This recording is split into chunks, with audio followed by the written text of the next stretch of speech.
24 કલાક અને હું છું આપની સાથે ધરા. સોનિયા ગાંધીની પત્રકાર પરિષદ, સીધા જ જઈએ ત્યાં. Of our election campaign. On the one hand, there is the electoral bond issue mentioned by Congress President Kharge, which has been declared unconstitutional by the Supreme Court. The electoral bonds have benefited, as everyone knows, the BJP hugely, massively. On the other hand, the finances of the principal opposition party, the Indian National Congress, are under a determined assault. This, we all believe, is unprecedented and undemocratic. Thank you. शुक्रिया सोनिया जी। मैं अभी हमारी AICC के कोषाध्यक्ष अजय माकिन जी से गुजारिश करूंगा कि आपको थोड़ा विस्तार से जानकारी दें।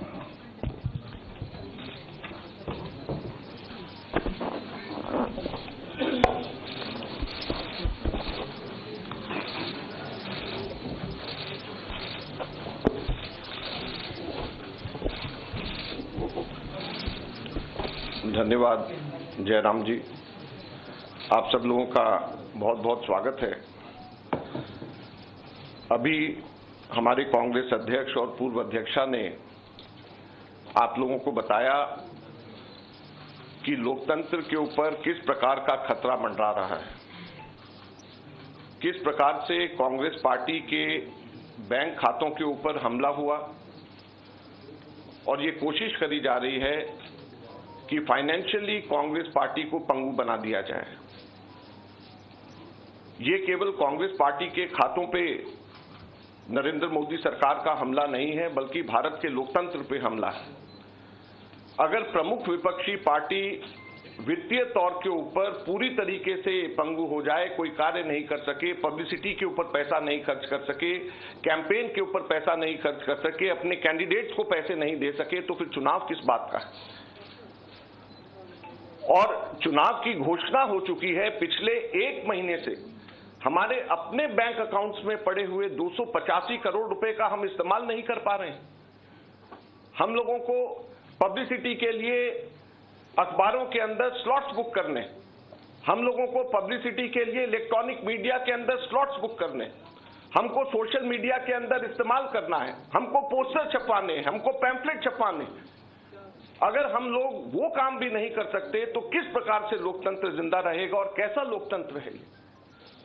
मैंने पिछले सप्ताह आप सब लोगों के सम्मुख मोतीलाल वोरा जी के समय 2017-18 के एक केस को लेकर के इनकम टैक्स डिपार्टमेंट ने 2017-18 के बेसिस के ऊपर 7 साल बाद में जाकर के हमारे बैंक के खाते अब जाकर के फ्रीज करे हैं, उसकी जानकारी दी।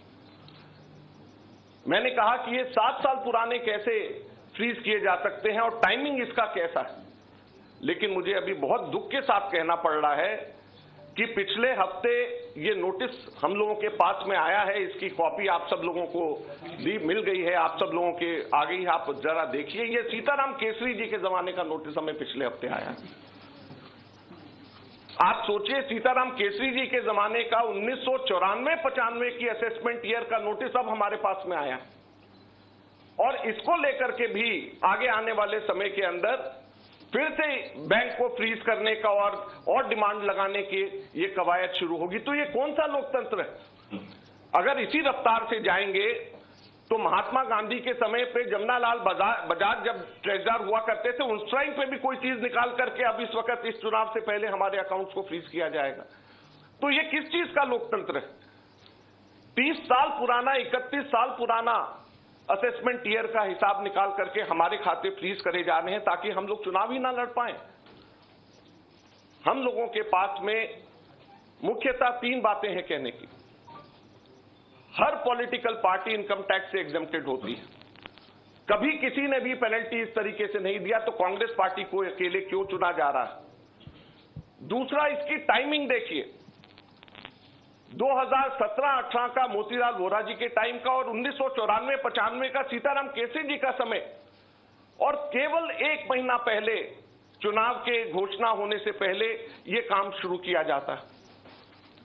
और तीसरा, क्वांटम ऑफ पनिशमेंट देखिए कि कितना बड़ा पनिशमेंट। क्या हमारे सिर्फ 0.07% पूरा 199 करोड़ का कैश में हमारे अपने एमपीज ने अपनी तनख्वाह दी, उसकी वजह से 0.07% की अनियमितता की वजह से 106% की पेनल्टी हमारे ऊपर लगाई गई, 106% की। कितना? 0.07% की अनियमितता की वजह से 106% की पेनल्टी हम लोगों के ऊपर लगाई गई है। ये क्वांटम। हम लोगों ने मात्र 30 दिन लेट हम लोगों ने अपने अकाउंट सबमिट करे।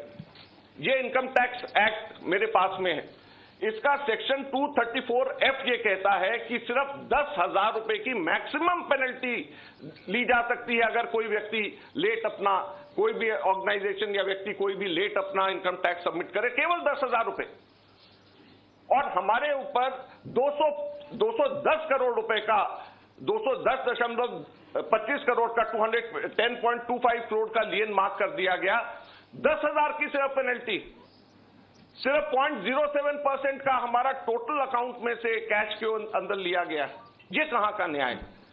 115 करोड़ रुपए फोर्सफुली हमारे बैंक अकाउंट से इनकम टैक्स ऑफिसर्स ने बैंक मैनेजर्स के पास में जाकर के सरकार को ट्रांसफर करा दिया गया। वो अब हमारे पास में नहीं है। 115 करोड़ रुपया बैंक मैनेजर्स को जाकर के एक तरीके से डरा करके, धमका करके इनकम टैक्स ऑफिसर्स ने हमारे अकाउंट से इनकम टैक्स डिपार्टमेंट और सरकार को वापस ट्रांसफर करा दिया। मैंने बताया जैसे पिछले 5 हफ्ते से 1 महीने से भी ज्यादा हम अपने पैसे जो हमारे वर्कर्स ने इकट्ठे करे हैं वो हम इसका उसका इस्तेमाल नहीं कर पा रहे हैं। ये कहां की डेमोक्रेसी है? ये कहां का लोकतंत्र रह गया? तो इसलिए हम आपसे कहना चाहते हैं, ये केवल हम लोग तो अपनी लड़ाई लड़ेंगे, लेकिन ये आप लोगों की भी लड़ाई, मीडिया की भी लड़ाई है, देश की जनता की लड़ाई है। अगर आप इसके अंदर हमारे को समर्थन नहीं करेंगे तो लोकतंत्र जिंदा नहीं रहेगा, ना आप रहेंगे ना हम रहेंगे। धन्यवाद।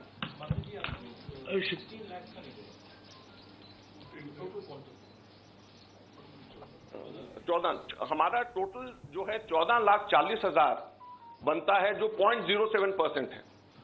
तो सिर्फ 14,40,000 जो हमारा 0.07% है, उसकी वजह से हमारे को ऊपर 210 करोड़ रुपए से भी अधिक का हमारे ऊपर लियन मार्क करके हमारी पेनल्टी लगाई गई है।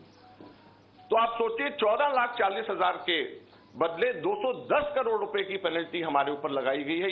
ये कहां का लोकतंत्र है? शुक्रिया अजय माकन जी। आखिर में मैं राहुल गांधी जी से गुजारिश करूंगा कि वो आपको संबोधित करें।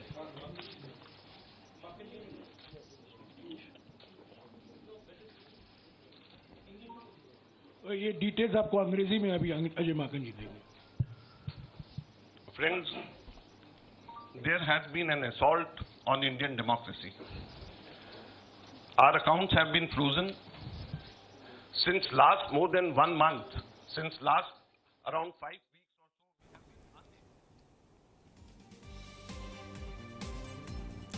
તો કોંગ્રેસ પાર્ટી ચૂંટણી પ્રચાર નથી કરી શકતી તેવું કહેવું છે। કોંગ્રેસના આર્થિક રીતે કમજોર કરવાનો એક પ્રયાસ કરવામાં આવ્યો છે। કોંગ્રેસના બેંક ખાતા પર હુમલો થયો છે। કોંગ્રેસ દ્વારા નિવેદનો આપવામાં આવ્યા છે। તો આખો વિવાદ ઇલેક્ટ્રો બોન્ડને લઈને થઈ રહ્યો છે। કોંગ્રેસના બેંક ખાતા પર આ મુદ્દે હુમલો થયો હોવાનું કોંગ્રેસનું કહેવું છે। કોંગ્રેસ પાર્ટી ચૂંટણી પ્રચાર નથી કરી શકતી। તો આ મુદ્દે કોંગ્રેસના નેતાઓ દ્વારા, મોટા નેતાઓ દ્વારા જે નિવેદનો સામે આવી રહ્યા છે, કોંગ્રેસને આર્થિક રીતે કમજોર કરવામાં આવી રહ્યું છે તેવું કહેવું છે। તો આખરે એ જાણી લેવું ખૂબ જરૂરી છે કે ઇલેક્ટ્રો બોન્ડનો મુદ્દો શું છે, વિવાદ આખરે ક્યારથી શરૂ થયો છે।